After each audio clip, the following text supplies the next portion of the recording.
To a shocking story now, there. And two North London Jewish schools have told parents that they are closing their doors until Monday out of safety concerns for their children. The primary schools have both informed parents about the decision that was made in the interest of the safety of our precious children.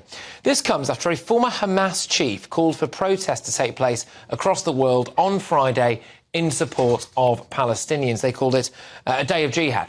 OK? Well, look, to discuss this now, I'm joined by Mill Hill Synagogue Rabbi Yitzchak Schochet. Thank you very, very much. It's great to have you on the show.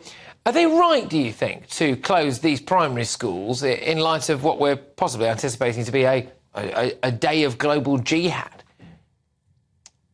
Let's just say the following. We're reeling from everything that's transpired over these past several days. What has happened by these wretched terrorists affects all Jewish people all over the world, and Jewish people all over the world are hurting and are deeply wounded emotionally, if not physically. But true to our Jewish character, we always pick ourselves up and we march on resolutely, not because we're oblivious to the plight of those who suffer or those who tragically died, but precisely because we owe it to them and their families, and we owe it to their memory. So we have to hold our heads high. This is not a time when we should be hiding our Jewish identity. I personally think that unless there has been very specific police directive, which I do not believe that is the case, it's wrong. It's wrong when schools close. It's wrong when the schools tell their kids, don't wear your yarmulkes on the streets that you might otherwise do. To my mind, that's scoring an own goal.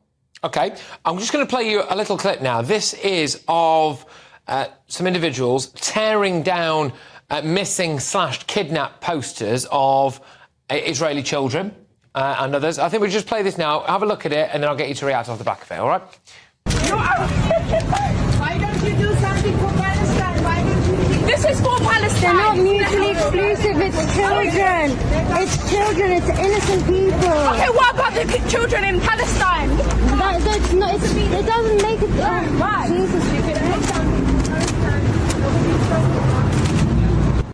What do you make of that, Rabbi? Opportunists and haters are always going to rear their ugly heads. They already have, as we just saw. And believe me, those heads are ugly, but not as ugly as the hate in their hearts. And again, maybe in the face of it, we grapple with our identity. We might feel a little bit intimidated, but the greatest, most forceful response to those threats that lurk out there is to stand tall and proud in your identity as a Jew. Because it's only when you hold your head high and you respect yourself and you believe in who you are and what you represent that the world will take notice. We have to summon the courage. We have to speak truth with dignity and conviction, because when we do, those who are honest enough in the world will listen. I suppose maybe it comes down to faith in the police as well, because I hear you. You would hope, we would all hope, wouldn't we, that we could all walk the streets and that if anything bad happened, the police would be there, they could either prevent it from happening or they would react to it immediately. Big difference, though, world of difference between the way that the French police have handled protests there today. They preemptively said any protest will be deemed to be against the law as a breach of the peace, and then they whacked out the water cannons quite quickly, actually. In fact, we can see a bit of this now, actually. So this was in France earlier, this was in Paris. You've got the kind of smoke, I don't know whether it's tear gas or whatever it is, but the smoke grenades and the water cannons came out. They're dispersing the crowds. Unfortunately, here in Britain, we do see a different police response all too often, Rabbi, I think, which appears to be one of tolerance and quietly standing back and letting people shout and do some, you know, pretty bad things. Well, do you have faith in the British police? Do you want to see more of what we're getting here from our French counterparts? I think there's 2 points that have to be taken into consideration. The first is that the Jewish community here in the UK is very fortunate that it has an organization called the CST, which provides security and services to the Jewish community. They liaise very closely with government, with police, etc. Every synagogue, for the 30 years that I've been here, has CST security on its doorstep every single Saturday when we are in attendance at services. And at times like now, or the other night when we had a particularly large solidarity event with Israel, we had a very, very well-structured setup with all of the CST security around our synagogue. It's made up of a lot of volunteers, but they're very well-trained, etc. And again, as I say, they liaise continuously with the police. That said, there are protests that happen on the streets, pro-Palestinian protests.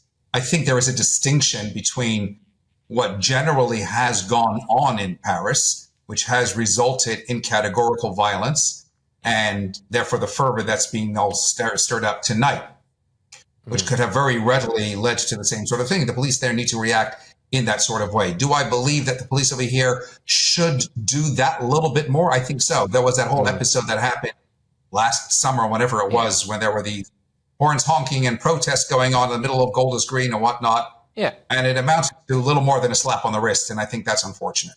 Yeah, look, can I just say thank you very much for coming on? Really appreciate it, especially at this hour and no doubt with everything that's going on as well in your community at the moment. So we really do appreciate it. And take care as well. Good luck. It's Rabbi Yitzchak Schochet there, who is of the Mill Hill Synagogue. Just want to emphasise that these two schools, primary schools, that are closing in North London tomorrow, it's preemptive, it's precautionary, OK? There have been no direct threats made against them.